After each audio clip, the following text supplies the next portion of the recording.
The wait is over.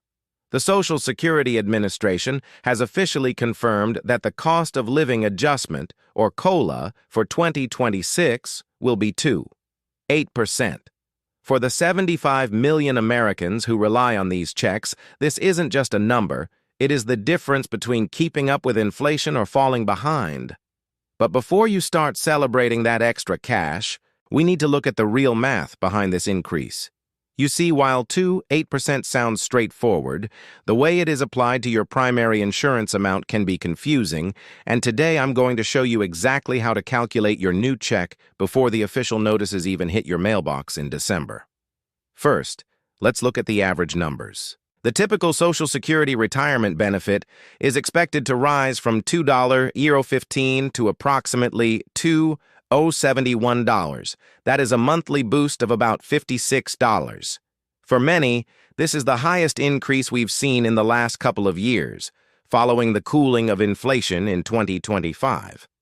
But here is where it gets interesting. The 2.8% is applied to your base benefit before Medicare Part B premiums are deducted. This is a common trap. If Medicare premiums rise, which they are projected to do in 2026, that $56 increase might actually look more like $30 or $40 by the time it hits your bank account. Now, why 2.8%? This number is determined by the Consumer Price Index for urban wage earners and clerical workers from the third quarter of 2025. The government looks at the prices of gas, groceries, and housing from July, August, and September. Even though you might feel like eggs and milk have gone up by 10%, the official government formula says the overall cost of living has only shifted by 2.8%. In this video, we aren't just going to give you the headlines. We are going to dive into the secondary changes that this COLA trigger has activated, including the new $184, $500 tax cap, and the crucial shifts in SSI payment dates that affect millions of households starting as early as next month. If you are expecting your money on the first of the year, you might be in for a surprise. Stick with me as we move into the second block, where we break down the specific impact on SSI and SSDI recipients and why the December 31st date is the most important one on your calendar. While most of the headlines focus on January, if you are a supplemental security income recipient, your 2026 actually begins in 2025 because January 1st is a federal holiday. The Social Security Administration's rules mandate that your payment be moved to the previous business day. This means that on Wednesday, December 31st, 2025, nearly 7.5 million SSI recipients will receive their first check featuring the new 2.8% increase. This isn't a bonus check. It is your January benefit arriving early. For an individual, this takes your maximum federal payment from $967 to $994, and for couples, it jumps to $1,491. Seeing two checks in December might feel like a windfall, but remember, this early payment must last you through the entire month of January, so budgeting is more critical than ever. For our SSDI family, the schedule follows a different path. Your 2.8% increase officially kicks in with the payments made in January 2026. The average SSDI check for a disabled worker is set to rise from $1,586 to approximately $1,630. This $44 increase might seem modest, but for those living on a fixed income, every dollar counts. However, there is a technical detail most people miss: the SGA limit. In 2026, the amount you can earn while still qualifying for disability benefits is increasing. For non-blind individuals, the SGA limit rises to $1,690 per month, and for those who are blind, it climbs to $2,830. This is a significant expansion of your right to work while protected by the system. But here is the catch that I need you to understand.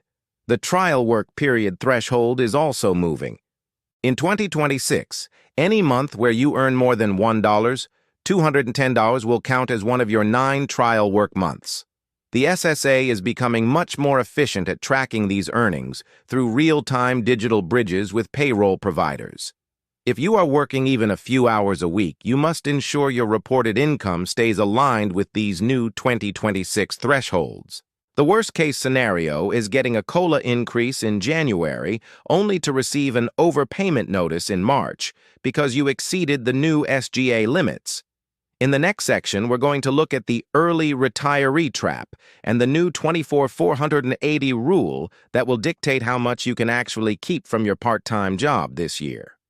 One of the biggest questions I get is, can I work and still collect my Social Security? The answer in 2026 is yes, but the rules have changed, and if you aren't careful, you could end up owing the government thousands of dollars. If you have claimed your benefits early, meaning you are younger than your full retirement age, the Social Security Administration applies what they call the earnings test.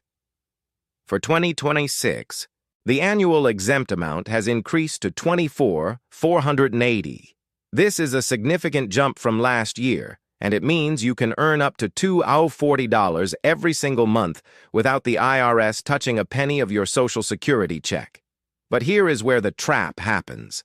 If you earn even $1 over that $24,480 limit, the SSA will withhold $1 in benefits for every $2 you earn above the threshold. Let's say you take a part-time consulting job and earn $30,000 this year. You are $520 over the limit. That means the government will withhold $2,760 of your benefits. They don't just send you a bill. They will often stop your checks entirely for several months until the debt is paid. I've seen seniors lose their entire income for 3 or 4 months because they didn't track their earnings properly. This is why staying under that $2 or $40 monthly average is the safest way to protect your cash flow in 2026.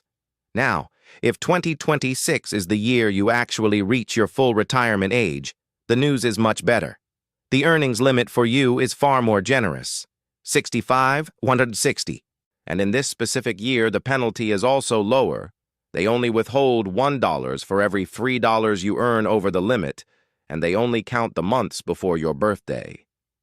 Once you hit the magic month of your full retirement age, the handcuffs come off. You can earn $1 million a year, and the SSA cannot touch your benefit. But there is a hidden silver lining that most people don't realize. The money the SSA withholds isn't gone forever. When you reach your full retirement age, the SSA will recalculate your monthly benefit to account for those withheld months. Essentially, they give it back to you in the form of a higher monthly check for the rest of your life. So while it feels like a penalty today, it's actually a forced delay of your benefits. In the final block, we're going to discuss the $184,500 tax cap and the apex of this video, how to ensure your 2026 COLA doesn't accidentally trigger a massive tax bill on your Social Security. While the 8% increase is the headline everyone is talking about, there is a massive shift happening on the tax side that high earners and workers need to be ready for. In 2026, the maximum amount of earnings subject to the Social Security tax, what we call the taxable maximum, is jumping to $184,500. This is a significant increase from previous years. If you are a high-income earner, this means more of your paycheck will be subject to the 6.2% Social Security tax. For those earning at or above this new ceiling, you could see an additional $400 to $600 in taxes taken out over the course of the year. This is how the system funds the very COLA increases we are discussing today. But for the average beneficiary, the biggest concern isn't the tax cap. It's the net increase reality. We have to talk about the hold harmless provision and Medicare Part B. By law, your Social Security check cannot decrease because of a rise in Medicare premiums. However, if Medicare Part B rises by, let's say, $10 a month, that $10 is taken directly out of your 8% COLA before you ever see it. For many of you, the gross raise might be $56, but the net raise, what actually ends up in your pocket, might be closer to $40. This is why it's vital to check your COLA notice in the My Social Security Message Center this December. It will show you the exact breakdown, your new gross benefit, the new Medicare deduction, and finally, your net payment.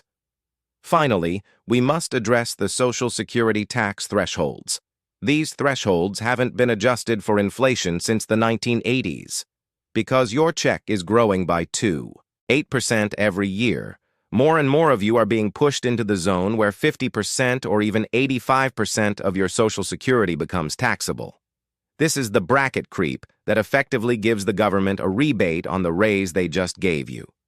To avoid a surprise bill in 2027, consider adjusting your voluntary tax withholding now. You can file Form W-4V with the SSA to have 7%, 10%, 12%, or 22% of your monthly benefit withheld for federal taxes. The 2026 COLA is a win for seniors, but it is a win that requires strategy. Don't just wait for the money to hit, plan for the taxes, understand your work limits, and verify your Medicare status. This is the only way to ensure that the 8% increase stays in your pocket where it belongs. I'm Gene, your federal benefits tracker. If this 200-word deep dive gave you the clarity you needed, please share it with a friend who needs to hear this. Stay informed, stay prepared, and I'll see you in the next update.